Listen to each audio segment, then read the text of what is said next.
네, 사회문제 탐구 시간입니다. 오늘은 5월 23일 일요일. 그리고 전 방금 수업을 만들려는 순간 깨달았습니다. 아, 맞다. 내일 수요일 시간표지. 아, 그래도 시작했으니 만들어야겠죠. 네. 일단은요, 오늘 현황은 안 할 거예요. 네, 현황까지 만들려고 했는데 그러려다 보니까 내용이 너무 길어지는 것 같고, 여러분 하루 종일 실시간으로 수업 듣고 동영상 보고 막 뭐 화상 수업하고 하는 거 힘든데, 현황까지 넘어가면 너무 힘들 것 같아서 오늘, 그러니까 그래서 유형까지만 할게요. 이제 일주일만 있으면 끝납니다. 근데 생각해보니까 저보다 더 일찍 끝나는 것 같던데요, 여러분은? 그쵸? 격리 동지들, 아, BGM 틀어주십시오. 이건 유튜버에 올리는 거라 제가 BGM은 못 틀고요. 여러분이 알아서 각자 틀어주십시오. 5반에 어떻게 지냅니다.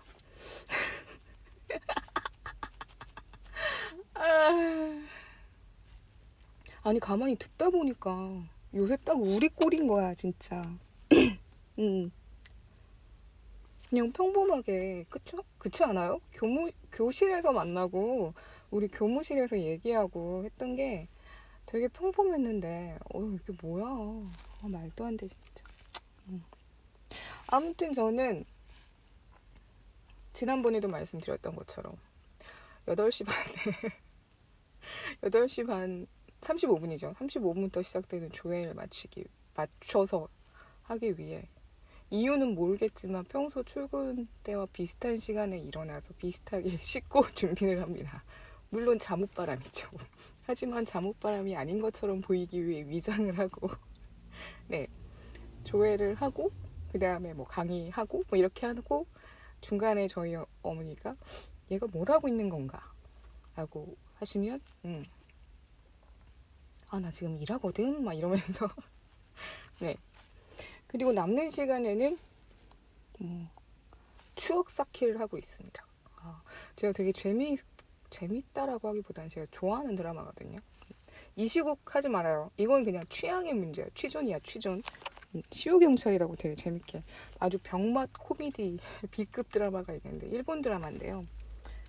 그게 그러니까 되게 오래전 드라마라 10년도 더 된 거라 시즌 1, 2가 한 12, 3년 됐나 봐요. 엄마. 그래서 그게 시즌 1, 2를 보고 한동안 잊고 있다가 뭘 찾다가 봤는데 이게 시즌 3가 몇 년 전에 했다는 거예요. 그래가지고 그 시즌 3까지 다시 몰아보기를 했어요. 아, 좋아. 너무 그 병맛 코드가 너무 좋아. 나만 즐기고 있어. 아, 그리고요. 이거 보이세요? 저 춘식이 키링 이벤트 당첨됐어요. 네. 근데 이걸 내가 배달을 어디로 주소를 넣었는지 기억이 안 나요. 학교로 했는지 집으로 했는지 기억이 안 나요. 왜 안 오지? 분명히 주소 입력했는데 딱 18일 날 그 코 이렇게 막 진짜 깊숙하게 넣더라.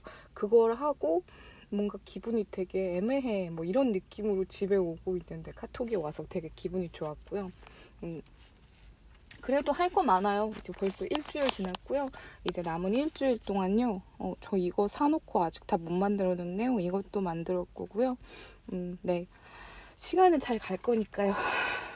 울고 있지 않아. 시작하겠습니다. 울지 않아! 울지 않는다고. 범죄 유형과 현황에서 범죄 유형과 관련된 교과서 부분인데요. 여기 파트에서는 범죄를 되게 다양하게 구분을 했어요. 그래가지고 이렇게 막 그러니까 범도래 범죄의 정도에 따라, 그리고 이제 뭐 범죄가 그러니까 범죄법에서, 그러니까 그 해당 범죄와 관련되어 있는 법에서 보호하고자 하는 법익, 그러니까 법적 이익이죠. 법이익이 어떠한 성격을 또는 어떠한 영역을 보호하고자 하느냐에 따라서 뭐 이렇게 또 나눌 수가 있고, 또는 범죄자의 연령에 따라서 소년 범죄와 성인 범죄 이렇게 나눌 수 있다. 그리고 뭐 재산 범죄, 대물 범죄, 대인 범죄 이렇게 표현을 하기도 하거든요.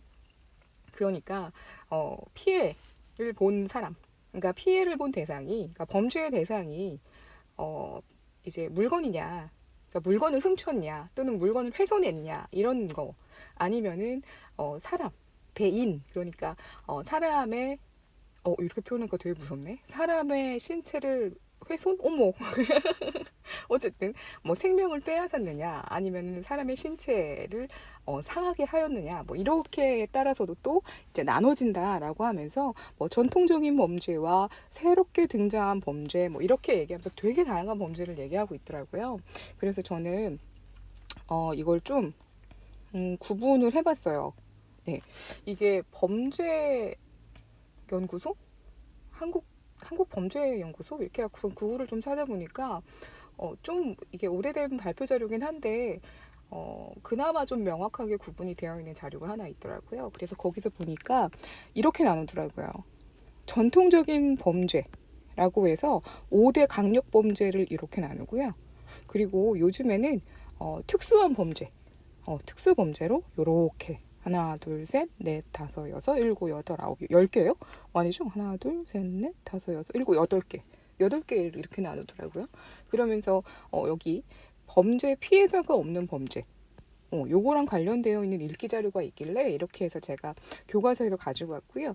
그리고 앞쪽에서 왜 그 범죄자의 연령에 따라서 소년 범죄냐 아니면 성인 범죄냐 이렇게 나눈다고 했잖아요. 그래서 그거 조금 살펴보고 정리하려고 합니다. 여기 보시면은요. 이렇게 목이 이상해. 여기 보시면은 전통적인 범죄라고는 하지만 사실 이걸 표현하는 방법은요. 이렇게 표현을 해요. 5대 강력 범죄. 5대 강력 범죄.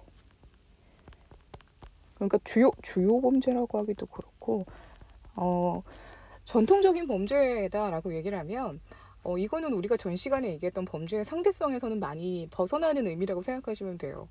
그러니까 왜 시대나 또는 물리적인 공간, 이 공간에 따라서 범죄일 때가 범죄로서 이제 제재를 받을 때도 있고 제재를 받지 않을 때도 있다 이렇게 말씀을 드렸잖아요.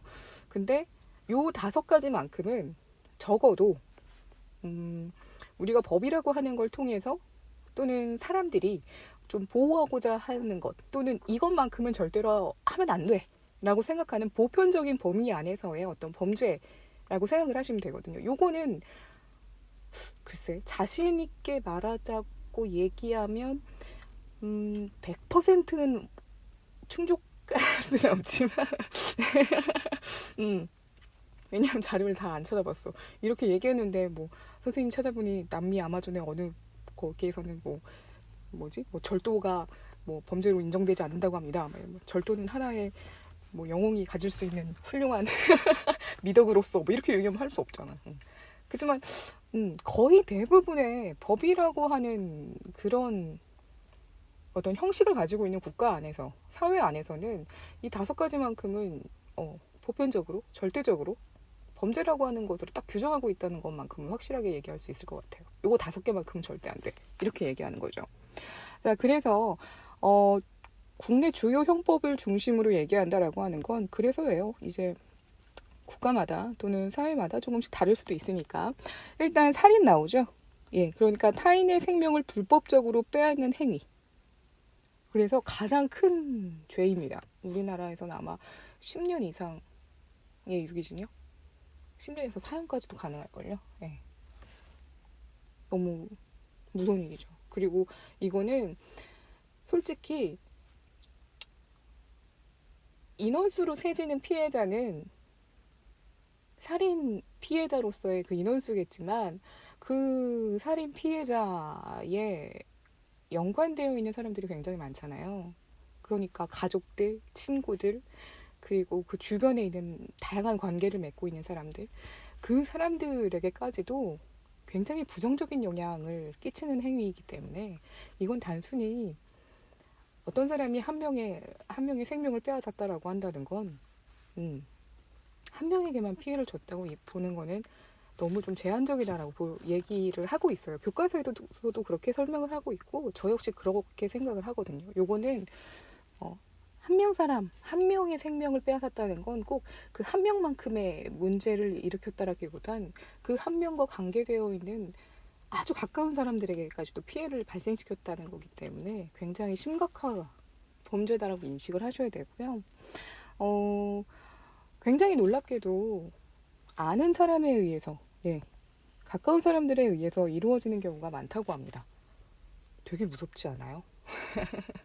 우리는 왠지 평소에 잘 알고 지내고 가깝게 지내고 또는 면식이 있다고 하죠. 얼굴을 알고 지내는 사이에서는 이런 무서운 행위를 하지 않을 것 같은데 오히려 생판 모르는 사람보단 아는 서로 알고 지내는 사람들의 사이에서 이런 범죄가 가장 많이 발생을 한다고 합니다. 자, 그 다음에 나오는 게 폭행인데요. 네, 폭행은 여기 있죠. 물리적인 힘을 통해서 타인의 신체에 중상해를 입히는 것. 그러니까 살인과 그 시작점은 굉장히 유사한데 결과적으로는 살인이 아니라 어떤 신체적인 중상해, 거기에서 멈추면 폭행.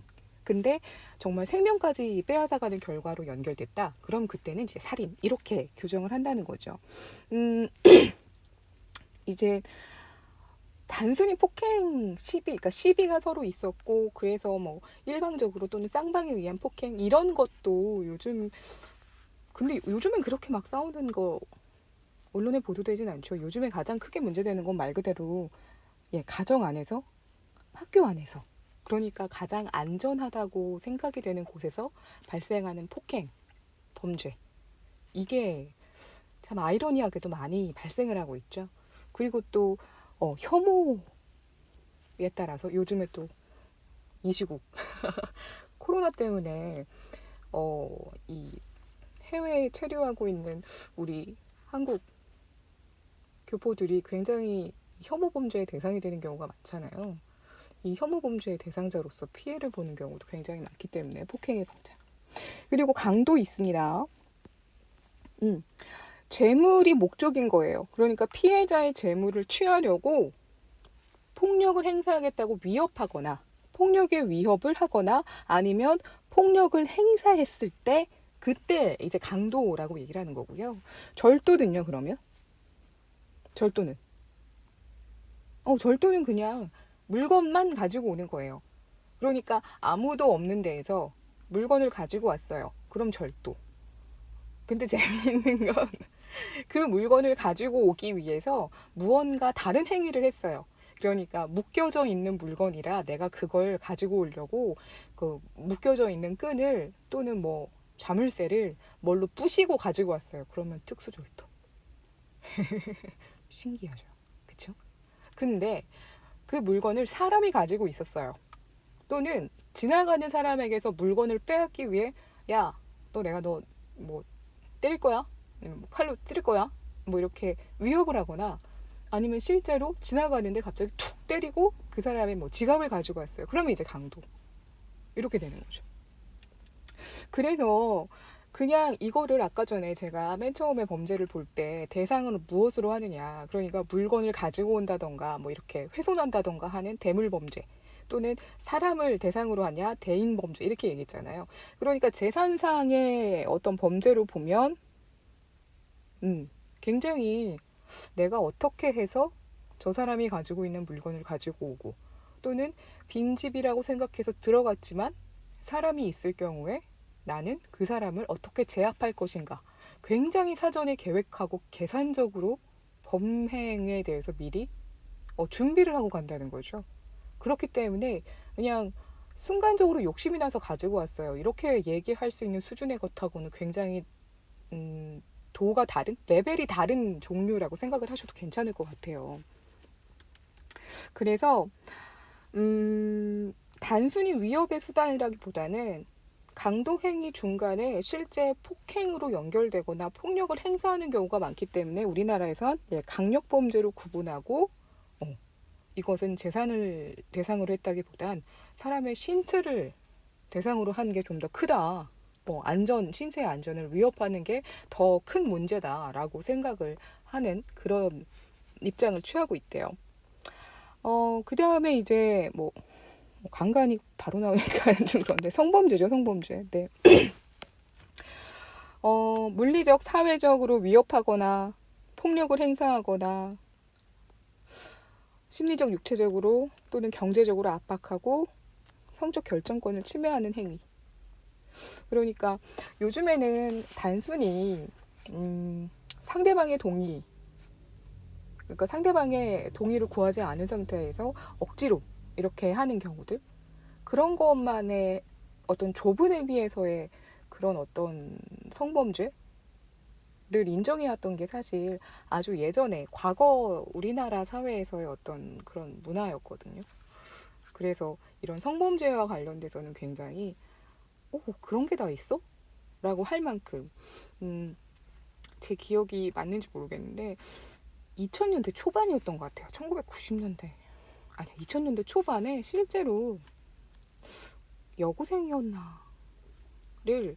이제 성폭행한 남학생이 있었는데 남자 대학생이었나 뭐 이렇게 있었는데 그때 당시에 판사가 뭐라고 판결을 내렸냐면요.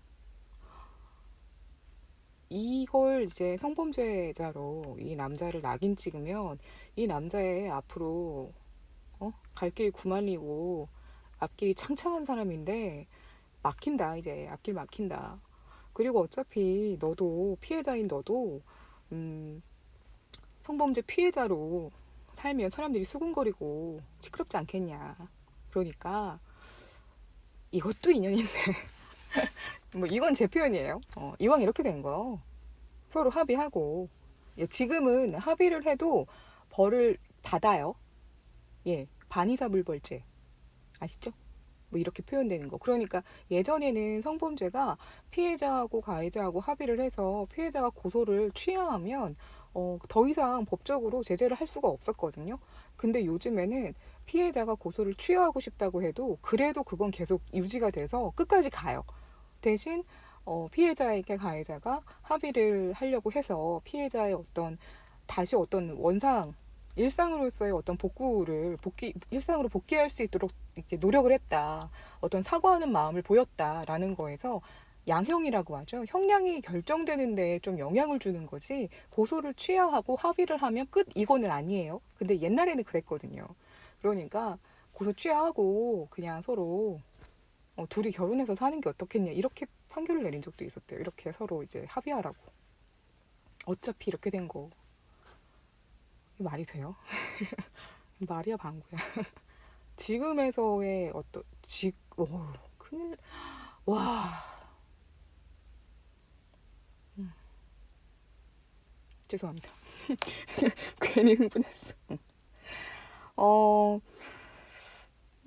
단순히 물리적인 어떤 압력을 행사하면서 억지로 어떤 이렇게 성범죄를 하는 경우에 대해서만 많이 알려져 있었는데 최근에는 다양한 어떤 그런 성범죄에 대해서 유형이나 또는 다양한 어떤 케이스들에 대해서도 이건 성범죄다라고 판결이 내려지면서 어떤 인식이나 이런 것들 또는 관심이 굉장히 높아지고 있는 측면이죠.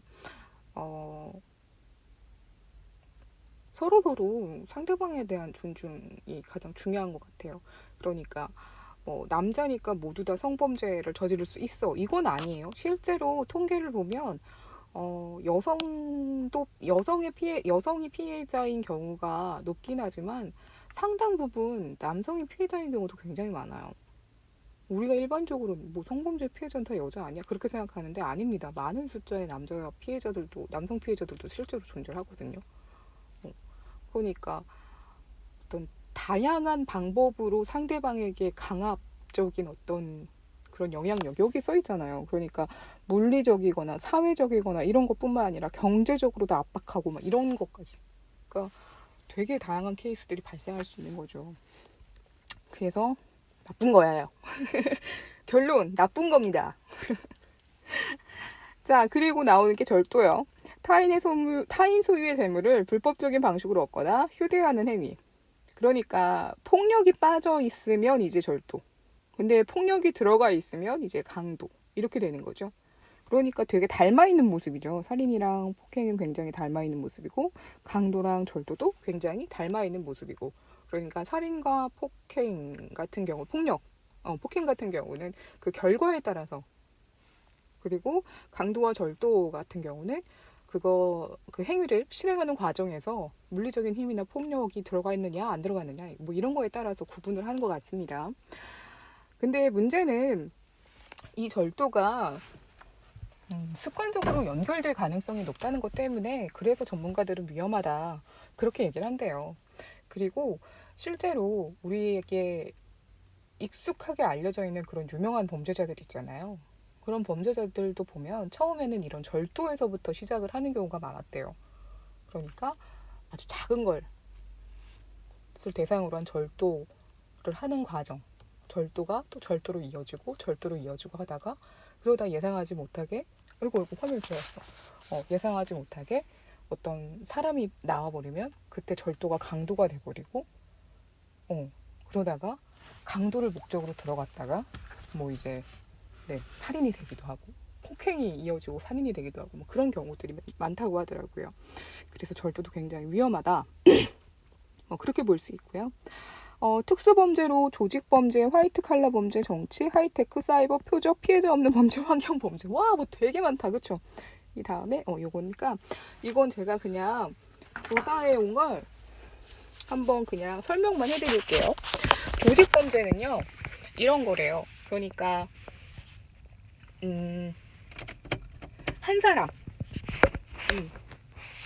여러 사람이 한 명의 지도자나 또는 지도 집단이 지시하는 거에 따라서 어떤 위법한 행동을 했을 때 그러니까 우리가 조직하면 생각나는 그 형님들 있잖아요. 어깨 형님들. 그런 경우에 어떤 그렇게 발생하는 조직적인 범죄 그걸 우리가 조직범죄라고 얘기하는데 우리나라에서는요. 이 범죄단체 조직죄 범죄단체 조직죄라고 하는 게 있는데 이게 사실은 되게 형량이 세더라고요. 사형 무기 또는 최고형이 사형이나 무기예요. 사형이나 무기. 3년 이상이 되게 세요. 그러니까 형님 내 밑에 있는 애야 이런 거 자체가 굉장히 위험하다는 거죠. 그 다음에 화이트 칼라 범죄 같은 경우는요. 혹시 그 계층을 구분할 때 사용하는 그런 말 있는 거 아세요? 블루 칼라, 화이트 칼라? 그러니까 블루 칼라 같은 경우는 옛날에 미국에서 그 생산 현장에서 일을 하는 그런 생산직 근로자가 주로 입는 그런 근로복이 약간 좀 이제 파란색 이런 거였대요. 그래서 블루 칼라. 근데 사무실에서 일하는 사람들 그런 사람들은 와이셔츠 하얀색 입잖아요. 셔츠. 그래서 화이트 칼라 이렇게 표현을 하는 거래요. 느낌 오죠? 어떤 범죄인지. 네. 그 화이트 칼라 범죄 같은 경우는 사회나 또는 어떠한 조직 또는 어떤 기업 이런 데에서 자신의 지위를 악용해서 이제 범죄를 저지르는 것 요걸 얘기하는데요. 단순히 거기에서 단순 절도나 단순 폭행이나 이런 걸 하는 게 아니라 그 지위를 악용해서 하는 어떤 일종의 범죄형 이제 범죄 같은 것들을 우리가 화이트 칼라 범죄라고 한대요. 그러니까 횡령이라던가 배임이라던가 아니면 탈세를 한다던가 주식과 관련된 주가 조작을 한다던가 이런 것들 있죠. 내가 그 자리에서 알고 있는 정보나 또는 이제 새롭게 이렇게 할 수 있는 이제 권력을 가지고 이제 움직일 수 있는 걸 조정해가지고 이렇게 범죄를 저지르는 것 그걸 이제 화이트 칼라 범죄라고 한대요. 자 그리고 정치 범죄는 이게 좀 되게 웃긴데요.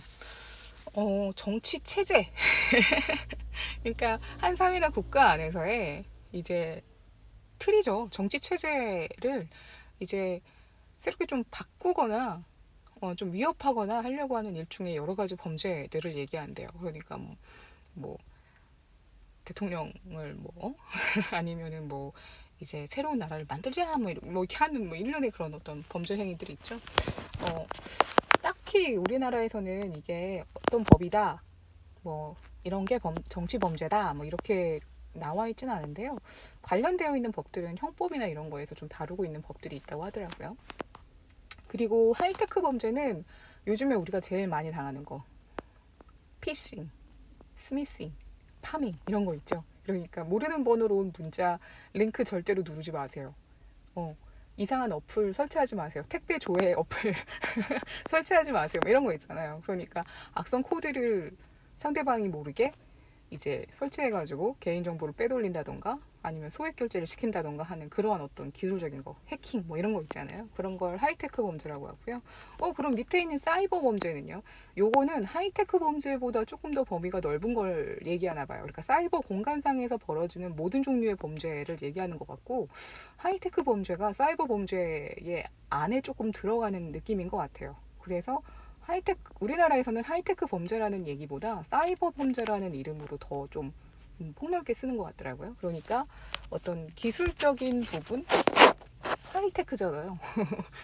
그러니까 기술적인 부분을 이용하지 않은 사이버 공간 안에서의 모든 범죄들을 일단 구분을 할 때는 사이버 범죄라고 하는 것 같고, 그 안에서도 어떤 기술적인 어떤 정보나 지식을 활용해서 이렇게 빼가는 건 하이테크 범죄 이렇게 얘기하는 것 같고요.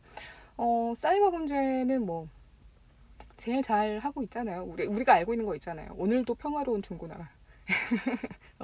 제일 많이 당하고 있는 거죠. 그리고 이제 익명성을 악용해서 하고 있는 어떤 타인에 대한 일방적인 비방이나 확인되지 않은 어떤 그러한 것들, 사이버 모욕죄 이런 것들도 요즘에 많이 거론되고 있기도 합니다.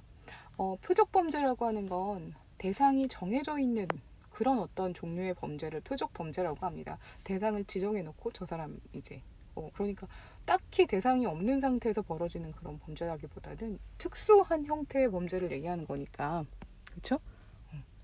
그리고 피해자 없는 범죄, 사실은 이게 제일 무서운 범죄인 것 같아요. 아닌가? 그러니까 이거 일기자료에서 가져갔는데 일반적으로 범죄는 가해자가 있으면 피해자가 있기 마련이래요. 근데 일부 범죄의 경우에는 가해자 자신이 피해자이거나 특정한 피해자를 정할 수 없는 경우도 생긴대요. 그러니까 예를 들면 마약 범죄라고 하는 걸 예로 들었을 때 마약을 누군가가 사서 복용을 했어. 그러면 그 마약을 복용한 사람을 우리는 처벌하거든요. 마약류와 관련된 그 법을 통해서. 근데 사실 그 마약을 복용하거나 또는 마약 중독이 발생함으로 인해서 가장 큰 피해를 입는 건 본인 스스로고 자신이거든요. 그러니까 가해자가 곧 피해자가 되는 그런 아이러니한 상황이 발생되게 되는 거죠. 그리고 도박 같은 경우, 우리 설날에 치는 그런 고스톱 말고 진짜 괜찮아, 뭐 손은 눈보다 빠르니 뭐 이런 거 있잖아요. 밑장 빼기 막 이런 거. 그럴 경우는 이거는 거기서 돈을 잃은 사람이 피해자예요? 아니에요. 그쵸?